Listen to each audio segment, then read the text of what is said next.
From the inception of Enlace Academy, I've always used the phrase, who the kids are is as important as what they know. And so that's why fostering character in our students has always been at the forefront of decision making. So that's where the character strengths came from. And the specific strengths came from a meta-study out of University of Pennsylvania. Doctors Seligman and Peterson did a big study about people who are living lives of choice and what character strengths were most indicative in those people. So that's why we break them down into the primary, intermediate, and middle school grades. And they follow that pattern of kind of very personal, right? Grit, zest, self-control, curiosity. And then they move into how do I work with others? And then they move into how do I become a big part of a community, or am I contributing to a community?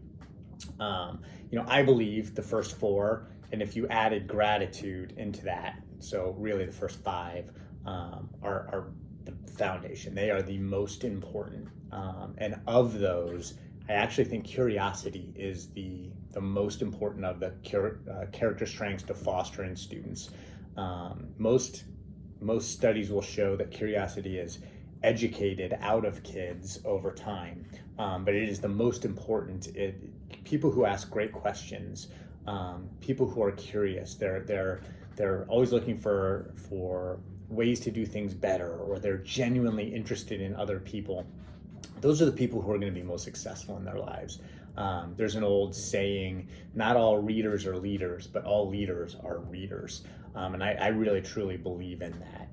If you are not actively constantly seeking out new information, new perspectives, new ideas, then you're gonna get stagnant. And so really continuing to foster that curiosity, having kids really examine things from different viewpoints and ask great questions is really important within education.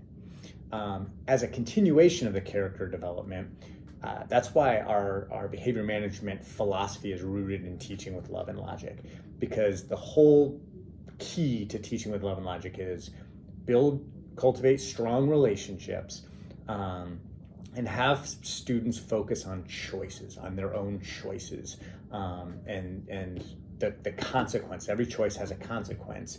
And so trying to help shepherd the students into understanding the consequences that come from their choices and leading them to make the choices that lead to the more positive consequences or outcomes rather than more negative ones. And so this whole idea of moving away from a very punitive, very punishment-oriented philosophy is one that will allow the students to develop as people in a more authentic way. It's a little easier just to do, if you do this, then this is the punishment. But truly in action, that doesn't play out in a way that builds character, that allows students to take ownership of their choices in a more positive way.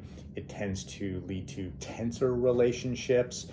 Students, instead of reflecting on their own choices, will just then project their anger towards you as the adult who is doing the punishing.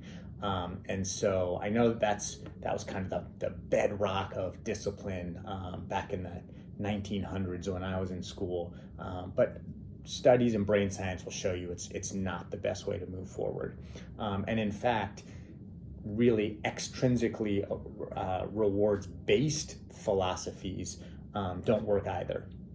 If you think about the brain science of it, the same part of your brain that is triggered by an extrinsic reward is the same one that is triggered by cocaine, and it follows the same pattern. So each time you need to increase the reward, because the dip then goes below the baseline. So if you're thinking about what that looks like at school, if you're offering just small rewards, toys, treats, whatever for behavior, you're going to have to keep increasing them in order for students to keep being engaged in the system. And so eventually, if you're willing to start giving kids cars by the end of 8th grade, maybe you want to explore that, but I don't recommend it. I don't think it's not rooted in strong brain science. It's not rooted in appropriate development of students. And it's definitely not in keeping with culturally relevant practices. We're rooting things in relationships and choices, and letting students really kind of develop their own autonomy and their own ability to understand their emotions, regulate their emotions, and then make positive choices based on those, on their ability to do those two things. So that's kind of the reason why we have the character strengths and the reason why we're rooted in teaching with love and logic. It's just all because it's better for kids and it's better for development. So it's a little bit trickier sometimes early on for teachers, but I promise you, if you commit to fostering character strengths and cultivating genuine relationships, focusing on choices, buying into the teaching with love and logic philosophy, the long-term benefits for the students are going to play out much more effectively than it would if we were working just in a punitive discipline system. So good luck. I know you can do it, and it's going to be better for kids.